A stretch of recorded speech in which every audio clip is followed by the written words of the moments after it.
Good morning. आज का हमारा टॉपिक है गलतफहमी हमारे जीवन में क्या प्रभाव डालती है। सबसे पहले गलतफहमी क्या होती है? किसी व्यक्ति के प्रति या उसके उसके द्वारा किया गया व्यवहार या कोई बात को हम गलत तरीके से समझ लेते हैं, वो गलतफहमी कहलाती है। गलतफहमी हमारे जीवन में क्या प्रभाव डालती है? गलतफहमी से हमारे जो रिश्ते हैं वो उनमें दूरियाँ आ जाती हैं। ऐसे हमारी दोस्ती हो गई, रिलेशनशिप हो गया, इनमें कोई गलतफहमी हो गई तो दूरियाँ हमारे खत्म होने की कगार में आ जाती हैं वो। और दूसरी चीज़ है मानसिक तनाव बढ़ना।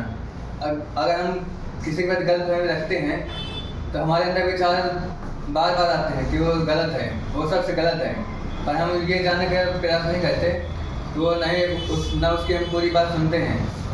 अगर उसकी पूरी बात सुन लें तो हाँ कंफर्म हो जाए कि गलत नहीं है, वो अपनी बात रखे कि हमने किस स्थिति में हमने ऐसा किया है।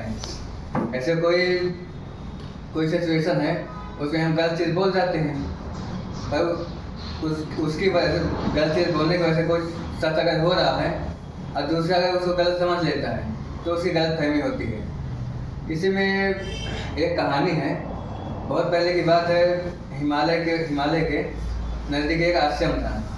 वहाँ एक ऋषि रहते थे, वो अपने शिष्य के साथ तपस्या करते थे। एक बार वहाँ क्षेत्र में एक राजा का राजदूत आया।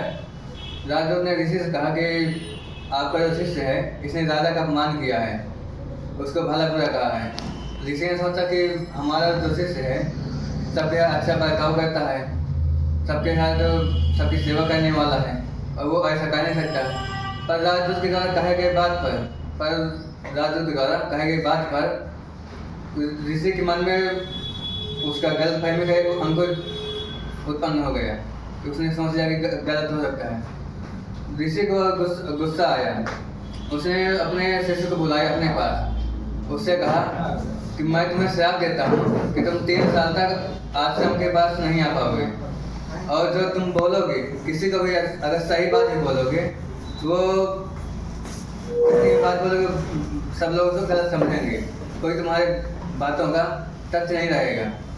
फिर जब बाद में उसको पता लगा ऋषि को कि राजा ने उसके साथ मजाक किया है, राजदूत ने मजाक किया है, तब ऋषि को एहसास हुआ कि नहीं, वो जो शिष्य था वो सही था।